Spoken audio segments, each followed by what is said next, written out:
most conspiracy theories come from, an information gap and our desire to fill information gaps, even if the information that we fill in those information gaps are absurd.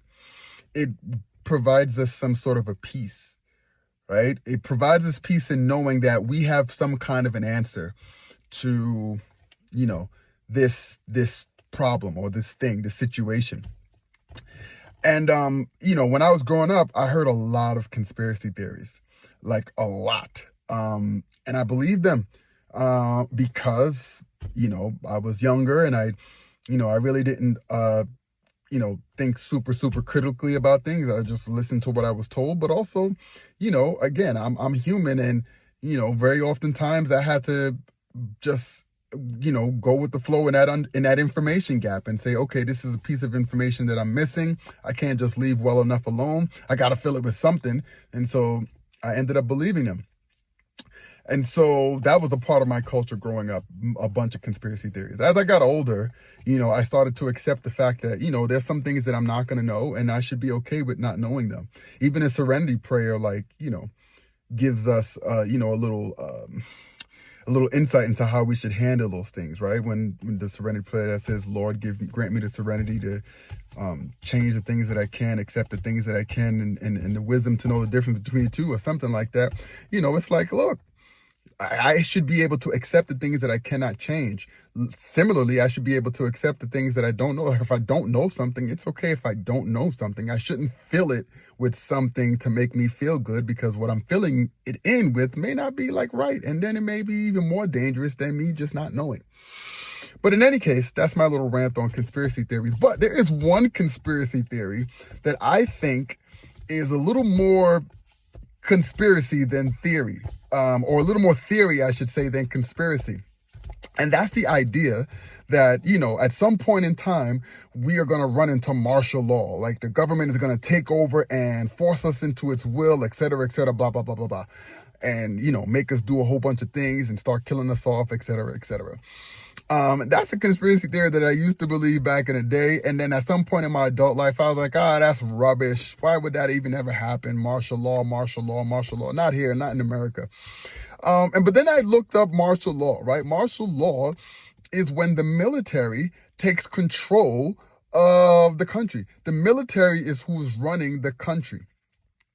And I thought, okay, I don't see that happening in the United States. But then when I looked a little closer, I was like, maybe we will be under martial law. And I think that we are under martial law right now. If the definition of martial law is when the military takes control over the government, let's pick that apart a little bit. Here in the United States, who owns the military, or who's in control of the military? According to the Constitution, it's the President of the United States, right? Article 2, Section 1 says the President of the United States is the Commander-in-Chief of the military. That's job number one. And so the question that I ask is that, well, is President Trump currently in control of the government? Well, yeah. Right now, yeah. And here's why. Right now, he is deciding how money should be spent, executive orders to sort of run the government. Because guess who's not? Congress. Currently, as we speak, Congress is shut down. That means that they are not working. They are not running. They are not running the government. It ain't Congress. So who is it? Well, it's the President of the United States. Normally, SNAP benefits, for example, are an appropriation from Congress. So SNAP benefits are, right?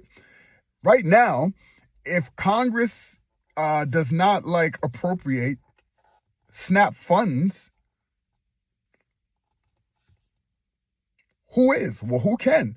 Well, according to the news, President Trump has a fund that he can tap into to deliver SNAP benefits. He can. My point is not to say that not to sort of argue at anybody's decision making. But my point is to say that currently, right now, SNAP benefits, President Trump is deciding whether or not to administer SNAP benefits because that's within his control.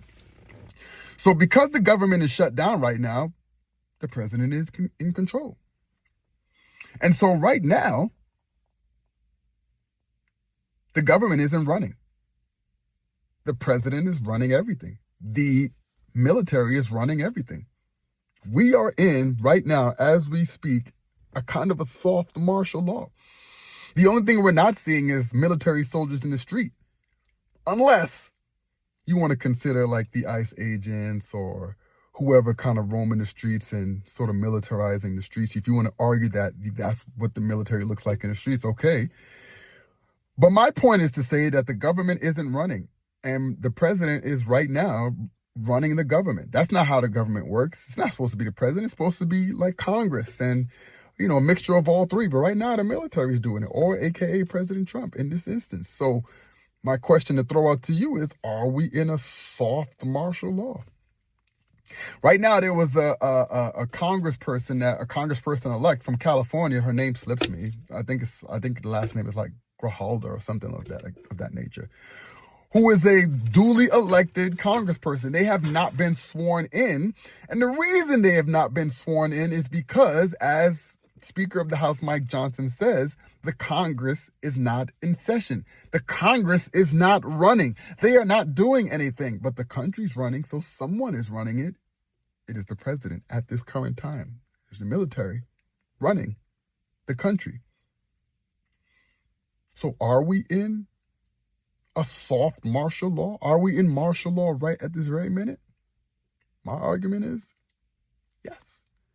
This is what martial law looks like.